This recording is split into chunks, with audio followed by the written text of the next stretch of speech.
So for those of you that are joining us on YouTube, thank you. Um, with the ladies here, we prayed ourselves in and we did prayer requests, and we are in Daniel.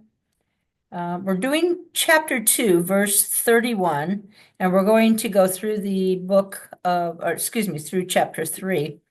So if you were with us last week, you remembered that we discussed how we got to Babylon, and that we saw Daniel being in jeopardy of his life along with his three friends because Nebuchadnezzar, king of Babylon, had a dream, and he wanted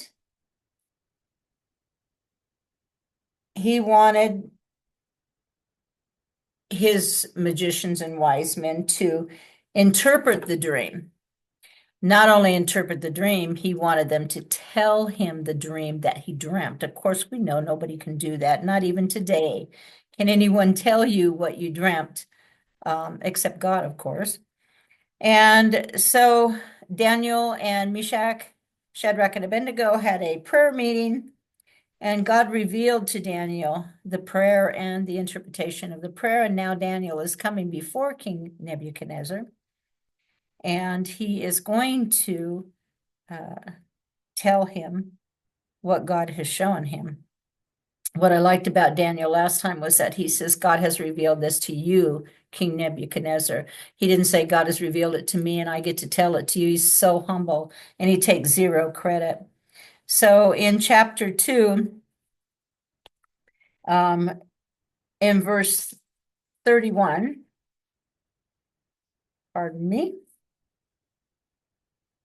where we left off, Daniel has just said, as for me, this secret has not been revealed to me because I have more wisdom than anyone living, but for our sakes who make it known the interpretation to the king, that you may know the thoughts of your heart.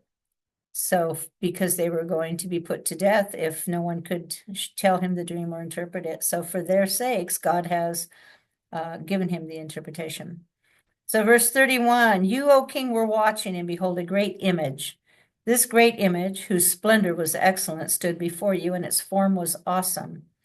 This image's head was of fine gold, its chest and arms of silver, its belly and thighs of bronze, its legs of iron, its feet partly of iron and partly of clay. You watched while a stone was cut without hands, which struck the image on its feet of iron and clay and broke them into pieces. Then the iron, the clay, the bronze, the silver, and the gold were crushed together and became like chaff from the summer threshing floors. The wind carried them away so that no trace of them was found. And the stone that struck the image became a great mountain and filled the whole earth. So, first of all, Daniel's description is clear. Nebuchadnezzar saw this massive image made up of all these different materials with a head of gold. And if you notice, the materials were descending in value. I have an image of the statue that Nebuchadnezzar, there he is, dreamed. Head of gold, arms and chest, and then the legs of iron. The head of gold would be Nebuchadnezzar's Babylon. And we will see as we digress in value what all of these mean. And this image is destroyed by a stone made without hands. We know that that is a picture of Jesus Christ, and that it is crushed and blown away while the stone becomes a mountain that fills the whole earth, Jesus Christ. And we know that this is, we studied in Revelation, this is the fall of religious Babylon, the fall of economic and political Babylon. And all the empires, all the empires of the world that have come and gone, no more will this world be ruled by man, but At the end of the days, this the world will be ruled by God, by Jesus. So verse 36, this is the dream. Now we will tell the interpretation of it before the king. You, O king, are a king of kings, for the God of heaven has given you a kingdom, power, strength, and glory. And wherever the children of men dwell, or the beasts of the field and the birds of the heaven, he has given them into your hand and has made you ruler over them, all of them, and you are this head of gold. So Daniel begins by telling Nebuchadnezzar that yes, he is a great king because God, the one true God, the living God, the God of Israel, the God of heaven, he's given you your kingdom, your power, your strength, and your glory. And it's he that's allowed you to rule over so much. You are the head of gold.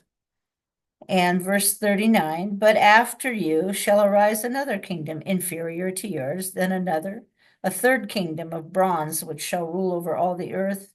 And a fourth kingdom shall be as strong as iron, inasmuch as iron breaks to pieces and shatters everything. And like iron that crushes, that kingdom will break in pieces and crush all the others. So after the head of gold, there's going to arise another kingdom. And that's represented by the chest that we saw and the two arms of silver. The two arms, because it will be the Medo-Persians, and they will come together and be the Medo-Persian Empire, with actually Persia, the Persians being the more aggressive side of that. They won't be as great as Babylon, because the Medo-Persians will be a constitutional monarchy, so they'll be limited in power. And these images, these medals, just speak of world history. We know it, we've seen it, and it has for us come to pass. For Daniel, it had not yet. So this is prophetic for him. But for us, this has come to pass. And so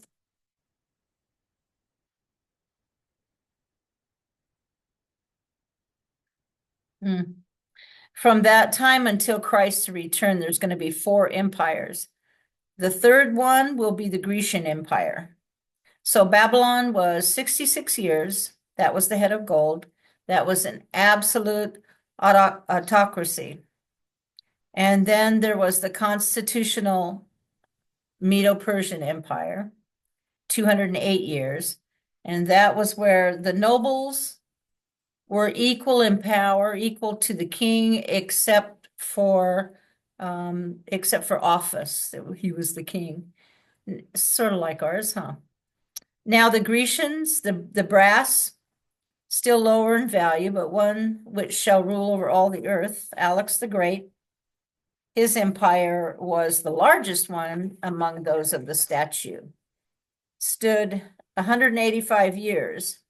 And then the fourth kingdom of iron, which was Rome, a democratic imperialism, and that stood 500 years.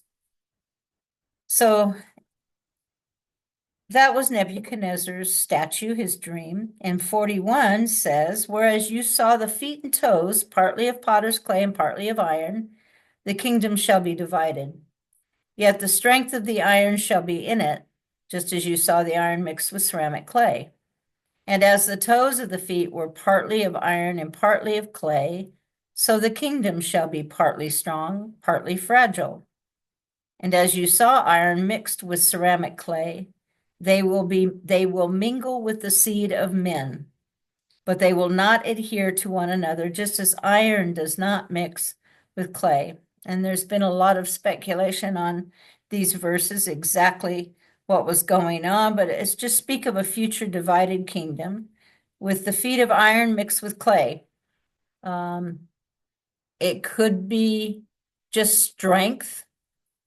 It will be the Antichrist kingdom. It could be just strength and power of something that's not human with something that is. It could be, as one pastor believes, maybe robotics, mixed AI, as we have a lot of that now mixed with human flesh. I don't know, but internally weak, and it's going to crumble because of its instability. It's going to be a kingdom it says it's going to be both strong and fragile. And this is the revised Roman Empire, led by the Antichrist and false prophet. They try to form a world government with mankind, plagued by weakness, plagued by conflicts. So don't know if it would be that or if it would be part AI, part human. It's very interesting, but as we come closer and closer, we can see some of these things already forming as we see all the robotics and the AIs. Whatever it is, it doesn't work. We do see here the 10 kingdoms, the 10 countries represented by the 10 toes, and we will talk more about that shortly. And then verse 44, and in the days of these kings, which are the days coming very shortly for us, the God of heaven will set up a kingdom which shall never be destroyed, and the kingdom shall not be left to other people. It shall break in pieces and consume all these kingdoms, and it shall stand forever. Inasmuch as you saw that the stone was cut out of the mountain without hands, and that it broke in pieces the iron, the bronze, the clay, the silver, and the gold, the great God has made known to the king, to Nebuchadnezzar, what will come to pass after this. The dream is certain, and its interpretation is true. So this describes the fulfillment of this prophecy in the future. Jesus shatters a confederation of kings, which numbers 10. This is a single event that shatters the reign of human kingdoms. And in Revelation, as we studied when Babylon fell, political Babylon, economic Babylon, religious Babylon, when Jesus Christ came back, and then Jesus Christ established his kingdom, and the kingdoms of the world were shattered. No more man having kingdoms. Also, we see that the image describes devolution, not evolution. Down, down, down, less, less, less. So God announces the future through Daniel, future of the whole world from beginning to end through Daniel. Can you imagine? Wow. And if God said it, it will happen. And it did happen. What Daniel was prophesying that had not happened yet in his time did happen exactly as Daniel prophesied that it would. And that's why there are a number of skeptics that don't believe that Daniel wrote this book, or somebody else named Daniel wrote this book. And that it wasn't him, but it is. And even Jesus in Matthew said that it was Daniel that wrote the book. So we know it to be true. So everything is so specific and so amazing. And it was all from God, downloaded to us in the name of the Lord. I love it. I love it. I love it. And then he says in verse 44, and in the days of these kings, the God of heaven will set up a kingdom which shall never be destroyed. And we know that is when the millennial starts. And we know that again, that the stone in verse 46, cut out of the mountain without hands, that's the cornerstone, that's Jesus Christ. And in verse 46, then King Nebuchadnezzar fell on his face, prostrate before Daniel, and commanded that they should present an offering and incense to him. The king answered Daniel and said, truly, your God is the God of gods, the Lord of kings, and a revealer of secrets, since you could reveal this secret. Then the king promoted Daniel and gave him great many gifts, and he made him ruler over the whole province of Babylon and chief administrator over all the wise men of Babylon. Also, Daniel petitioned the king And he set Shadrach, Meshach, and Abednego over the affairs of the province of Babylon. But Daniel sat in the gate of the kings. So this great king, amazed, impressed, definitely not one to bow before somebody else, especially a slave who was about to be executed. So, and we can safely assume that Daniel said something about not bowing before him to the king, because God does not rebuke him, which he would have if he would have allowed that to happen, and he would have accepted the gifts and incense and stuff at that time. So he didn't. But here it's confirmed that Daniel's interpretation of the dream, his telling of the dream, was absolutely accurate, because Nebuchadnezzar just bows down before him. And all the glory here is going to God, all the glory going to God. Daniel had his life spared and the lives of his friends, along with all the other magicians, all the other guys that were out there that couldn't interpret the dream. Daniel ended up saving their life because the king didn't go on and kill them. And so they are promoted to high offices, all because they lived a life after the Lord.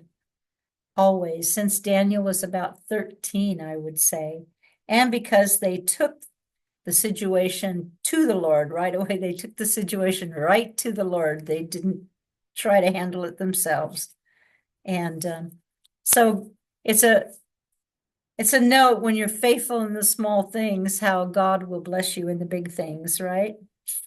And chapter 3 is a good chapter. Remember, as you read the rest of Daniel, Daniel is so important in understanding Revelation, but we will see that Daniel in chapter 3 is not mentioned, and because Daniel represents the church, the bride of Christ, during the tribulation, we're out of here. Daniel is out of here during this testing, this trial. He's not there, whereas Shadrach, Meshach, and Abednego will represent the 144,000 in the nation of Israel being in the fire and of the tribulation.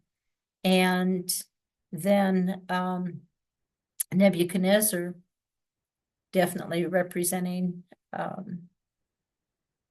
the Antichrist, setting up the image, asking everyone to bow down, as the Antichrist will 3.5 years into the tribulation. And of course, the fire, representing the tribulation, the 7 year, being heated up 7 times hotter, representing the tribulation of 7 years. So in 70 AD, Israel was destroyed as a nation. That is Judah, Jerusalem. In 539, the Medes and the Persians overthrew Babylon, just as God said they would. In 330 BC, the Greeks overthrew the Medes and the Persians, just as God said they would. And then in 186 BC, the Roman Empire began, but it was divided into east and west, so the 2 legs. And in the days of Roman rule, Israel is destroyed. It ceased to exist, and the Jews were scattered throughout the world. And this is when God's clock stopped.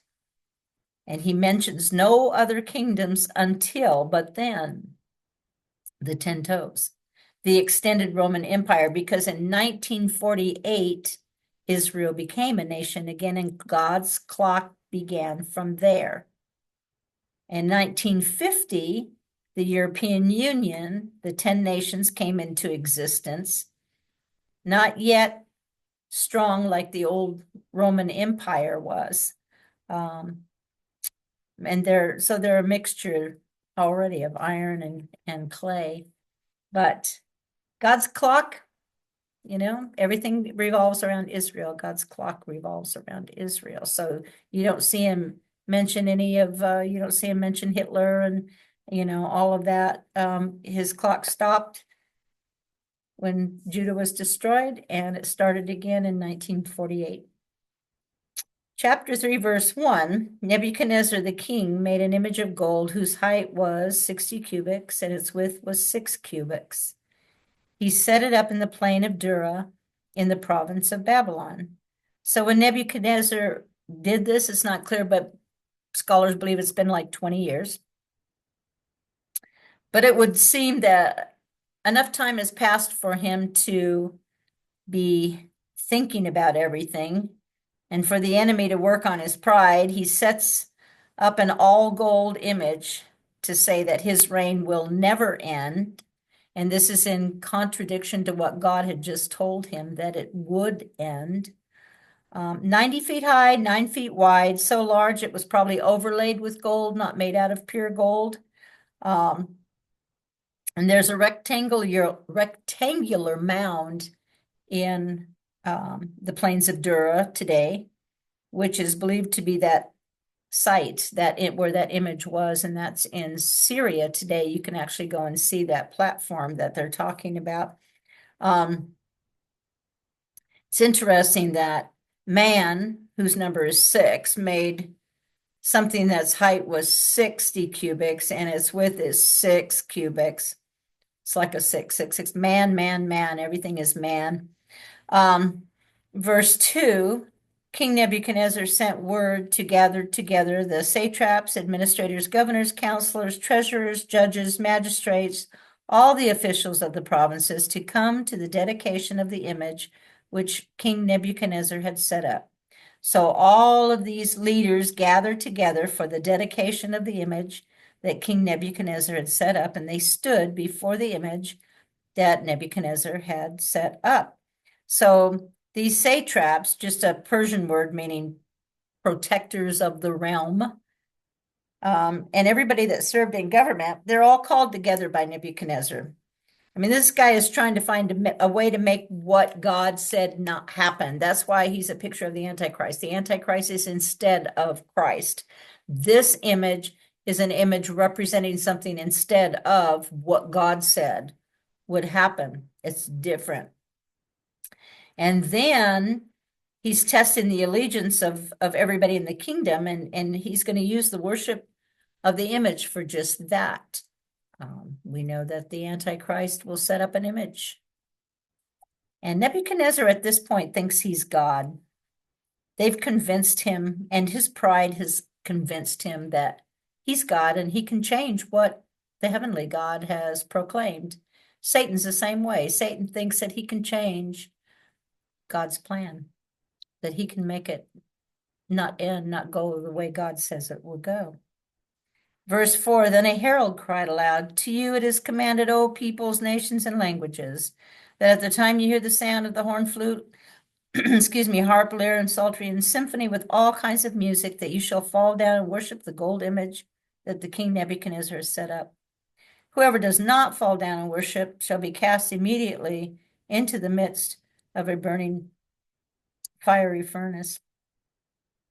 So, boy, these verses are just highlighting the forceful command by Nebi for all the people. Doesn't matter who they are, doesn't matter their background. They're going to worship this golden statue when they hear music. Using the act of worship as a test of loyalty to the king. And music can, no matter what kind of music you listen to, it puts you in a certain mood according to whatever you're listening to. If you're a believer, you should be listening to praise and worship because that keeps you in the mode of praise and worship. If I put on a song from the 50s or the 60s, it takes me back to that period of time, what was going on in that period of time. So music is very powerful in that way. And we're going to see here the steadfast faith of little Shadrach, Meshach, and Abednego. We see that the proclamation is explicit. There's no room for interpretation. And the musical instruments, of course, a way to kind of create deception and this festive mood, Satan likes to do when we go to church. They play worship, we worship. That's where we are. He's going to play music and bring them to worship also, but it can be used for good or evil. So individuals put in a position between obedience to the state, sound familiar? And their own religious convictions, sound familiar? Yes, we've already been there a little bit, haven't we? To not worship the image was regarded as treason. Many politicians today often seem willing to use religion to strengthen their political power, just like good old Hitler did in Germany.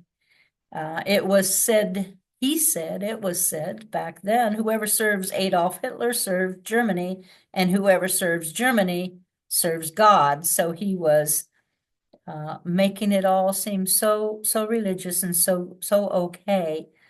But Nebuchadnezzar was not going to let lawbreakers go unpunished. It seems he was so devoted to justice, quote unquote, that he didn't sleep well. What's interesting is if you look at verse 6, it says, if you don't, when you hear the music, and you fall down, if you don't worship, you will be cast immediately into the midst of a burning fiery furnace. So that is telling you that that furnace is already there. It's heated up. It's ready to go. And I think that statue is so gigantic, it could be seen from quite a distance away. But if there was farther on places, I'm sure they had their own music going and they were looking towards wherever that statue would be. And they had their own ovens, as it were. But it's right there. So it's immediately. So, verse 7, at that time when all the people heard the sound of the music, the people, nations, and languages fell down and worshiped the gold image which King Nebuchadnezzar had set up. I mean, his statue was 90 feet tall, and it's set up on a high point, and it's on a platform, so you could see it from quite a distance. I mean, if for reference, the Statue of Liberty is like 305 feet tall from the ground to the torch. So this was 90, about 1/3 the size of the Statue of Liberty, but still quite big. And as soon as they were hearing, they were falling. Again, power of music for good, power of music for evil. Either way. Verse 8, therefore at that time certain Chaldeans came forward and accused the Jews, certain Chaldeans. They spoke and said to King Nebuchadnezzar, O king, live forever. You, O king, have made a decree that everyone who hears the sound of the music in symphony shall fall down and worship the gold image, and whoever does not fall down and worship shall be cast into the midst of a burning fiery furnace. There are certain Jews whom you have set over the affairs of the province of Babylon, Shadrach, Meshach, and Abednego. These men, O king, have not paid due regard to you. They do not serve your gods or worship the gold image which you have set up. These, quote, Chaldeans were these magicians, these astrologers, who were those called before the king and who could not interpret the dream, or at least part of them were. And, thanks to Daniel, they were still alive, but it's interesting that they would rather have their revenge. They're telling Nebuchadnezzar, this is all you're doing. I mean, this is their plan from the get-go. When they are the ones that got him to think that he's all that and make this statue and all and make this command. And now they're using it, and because they knew Shadrach, Meshach, and Abednego, and Daniel, for that fact, weren't going to bow down. And so they planned this. The only way you can get someone sometimes is through their belief. And so they planned this out. And they'd rather have their revenge than be grateful that Daniel saved their life, because they would have died had Daniel not come in and interpreted the dream for the king. But they'd rather rat out Daniel's friends who had been promoted rather than them. And their failure to worship the image was not even discovered until these guys made it known. And these three, Shadrach, Meshach, and Abednego, they weren't out protesting. They weren't out saying the king is this or that, nothing like that. All they were doing was doing what they always did. They were following their God that Nebuchadnezzar had at one time said was God of gods, right? That's all they were doing. They didn't protest. They didn't make their actions public. They just obeyed God rather than man. But we know that the enemy is always watching. The enemy is always watching you. The enemy is always watching me to see when we're challenged to do something.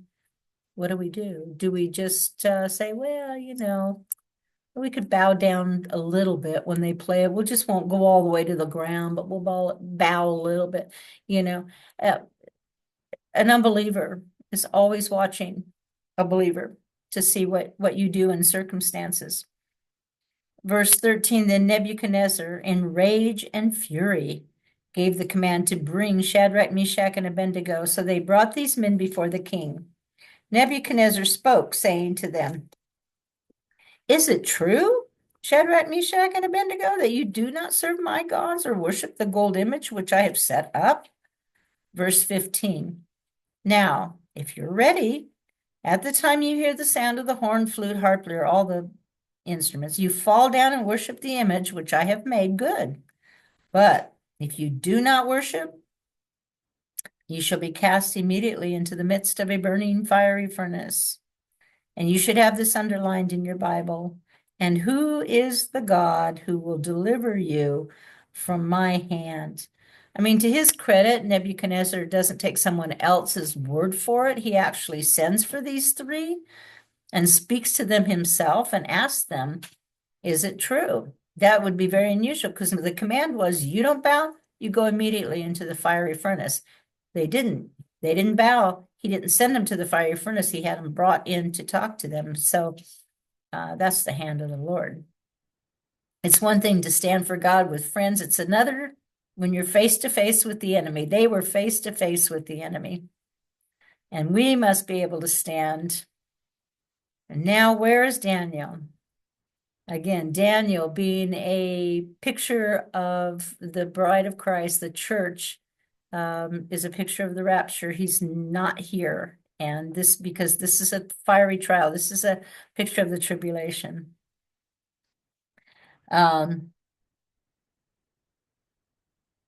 But God uses the number 3 often to represent divine completeness. And so he's got the 3 young men to be tested, not 4, not 2, but he's got 3 young men to be tested in a divine circumstance. This is something brought on by the Lord. This is something that's put there planned and put there by the Lord. And these 3 young men are there on account of the Lord. And Shadrach, Meshach, and Abednego, again, representing the 144,000 and the Jewish people through the tribulation. We're not in the fire. But Nebuchadnezzar here gives the 3 a chance to change their mind. After all, they were, as far as they knew, they were the only ones who didn't go along with the program, right? Everybody else is doing it. You're the only ones. And so, he's giving them a chance to think about it. Gee, everybody else, 2 + 2 is 5. Everybody else says, yes, it is. But, we'll just go along with it. But they don't. Satan's going to challenge you the same way.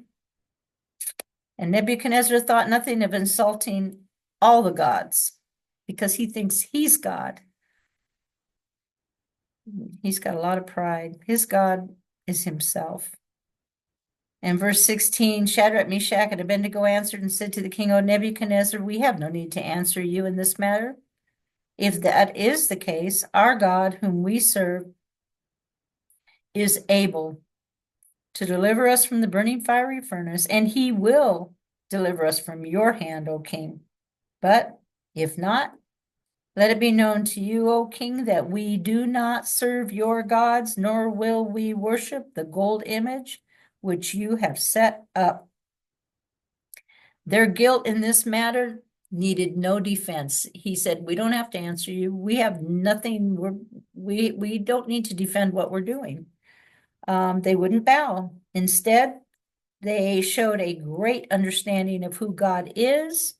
They understood God's power. They knew God was capable of saving them from the furnace and from Nebuchadnezzar.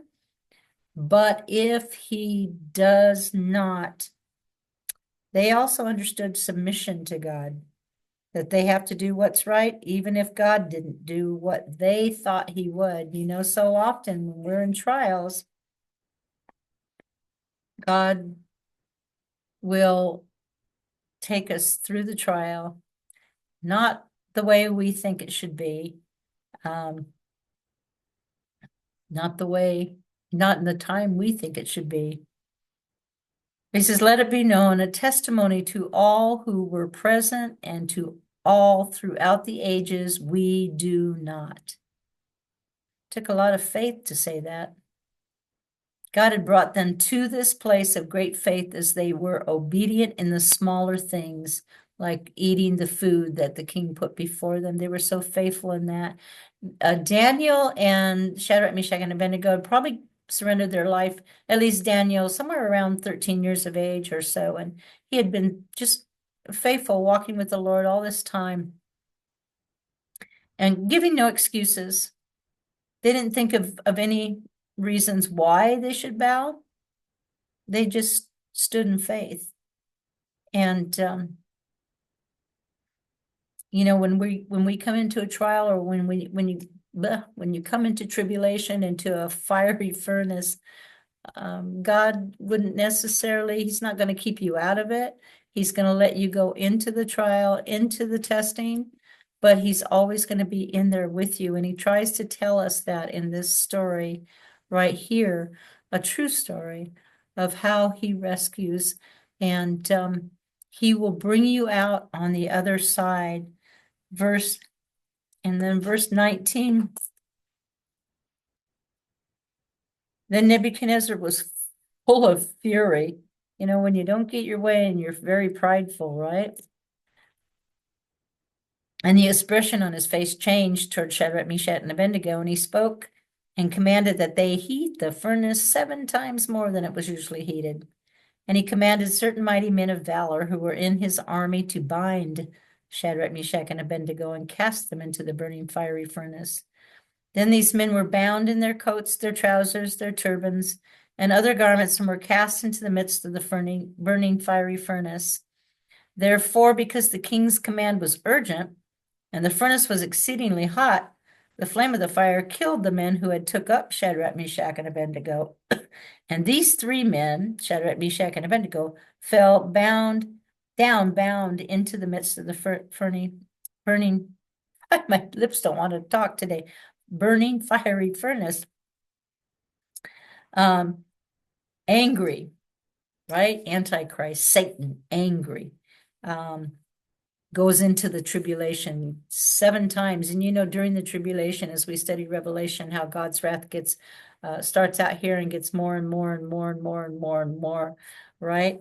And Antichrist tries to bind those that worship the Lord or that give their life to the Lord during the tribulation. Most of them, or a lot of them, will be beheaded for their faith and put through the testing. God says endure, and they will be put through the test. And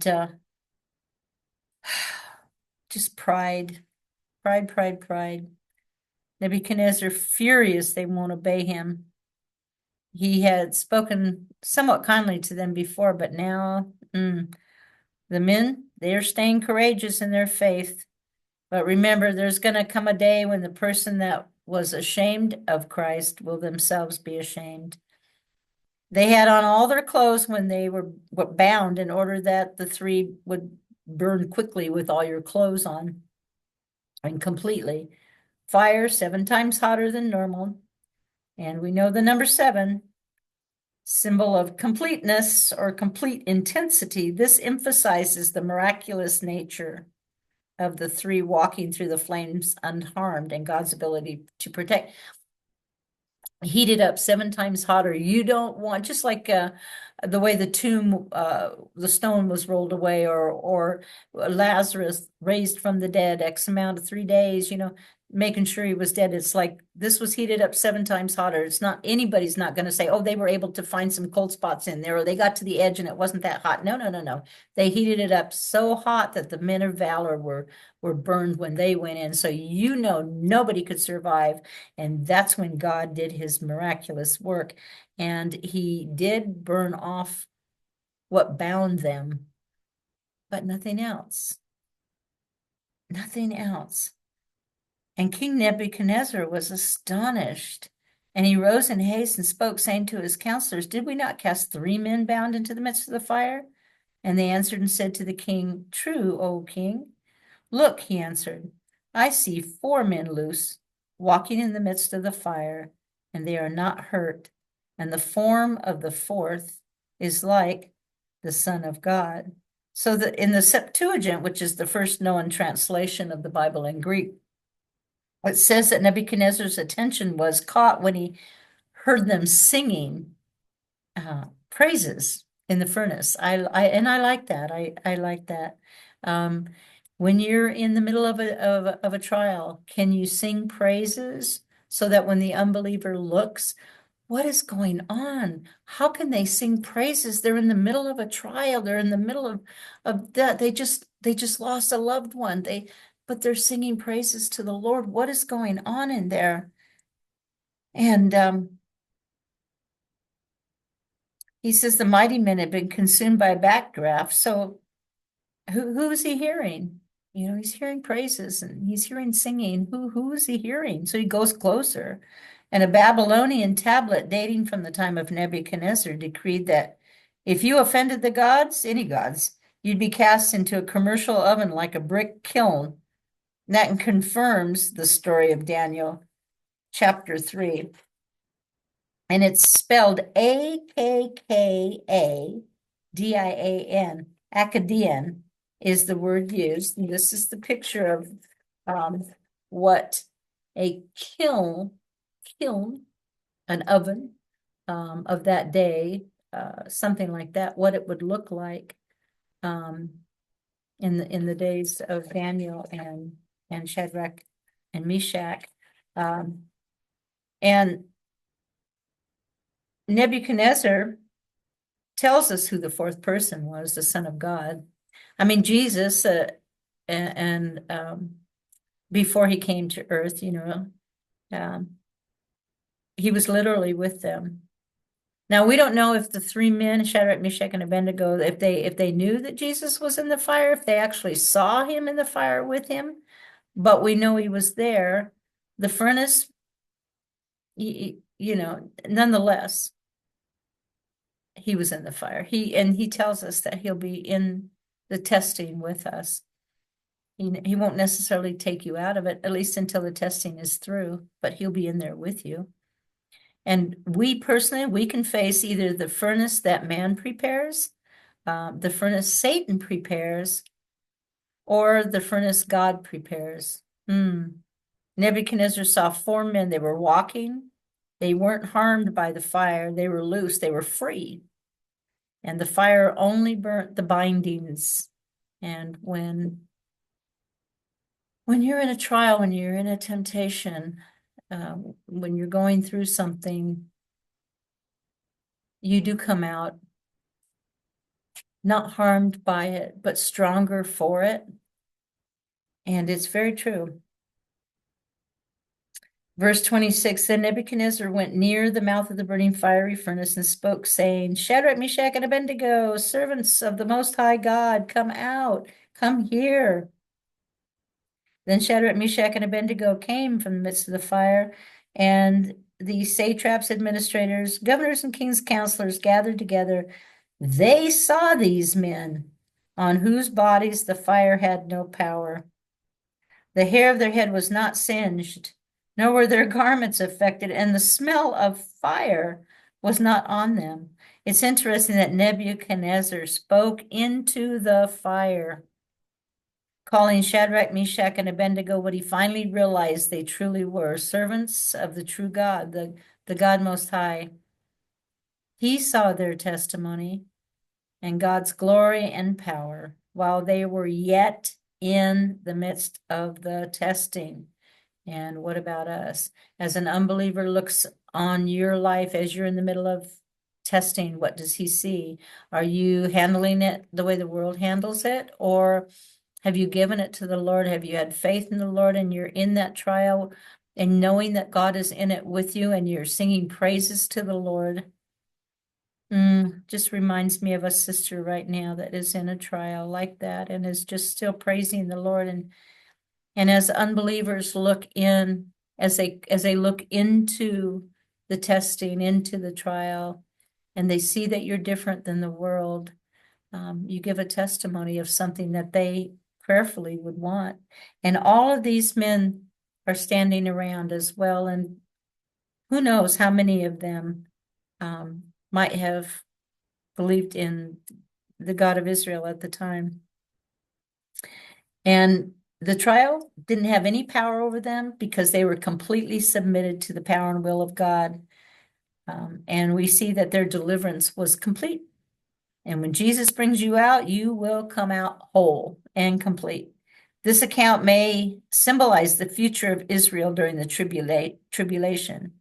Again, Nebuchadnezzar, like the Antichrist who forces the world into idolatry, and Nebuchadnezzar's image, like the one in Revelation 13.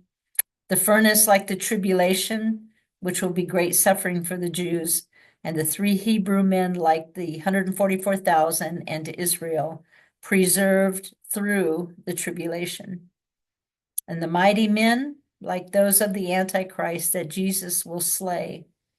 And Daniel, like us, like the church, like the believers, not in the tribulation. And then verse 28, Nebuchadnezzar spoke, saying, Blessed be the God of Shadrach, Meshach, and Abednego, who sent his angel and delivered his servants who trusted in him. And they have frustrated the king's word and yielded their bodies that they should not serve nor worship any god except their own God. So Nebuchadnezzar gave glory to the God of Shadrach, Meshach, and Abednego. Not his God, not Nebuchadnezzar's God, but a great God, a God that'll rescue the ones that serve him. Nebuchadnezzar had asked back in verse 15, his question was, what God will rescue you? Now he knows the answer to that. Like that. The God of the Hebrews will, our God will. He sends his angel, and we believe that's the Lord himself, to deliver his servants who trust him. He frustrated the king's word so that they should not serve nor worship any other God except him. And then verse 29, therefore I make a decree, Nebuchadnezzar says, that any people, nation, or language which speaks anything amiss against the God of Shadrach, Meshach, and Abednego shall be cut in pieces, houses be made into an ash heap, because there is no other God who can deliver like this. Then the king promoted Shadrach, Meshach, and Abednego to the province of Babylon. You notice he says, because there's no other God who can deliver like this, not there is no other God, period. So Nebuchadnezzar makes a decree that's going to protect their ability to worship God and not bow down to any other gods, and that no one is to persecute them because of their belief or speak against their God. But he, Nebuchadnezzar, he himself is not converted. He only has a profound respect for God at this moment. No other God can deliver or intervene like this. And we have that protection somewhat here in the United States. We have laws that protect us. We have the right to worship as we please, at least right now. That might not always be there, but someone made that decree that we have the freedom of religion. And so that is kind of what's happening here. He's making a law. You have the freedom of religion. You can serve this amazing God. And a lot of people believe that God, Jesus, is amazing, but they don't accept him for themselves. And that's kind of what Nebuchadnezzar is doing here. So next week, we're going to be doing I believe chapter 4 and 5, chapter 4 for sure. And we are going to probably try and do chapter 4 and 5. And so amazing chapters. Read both, read through, and I pray that the Lord will bless you, and we will see you next Tuesday. Thank you.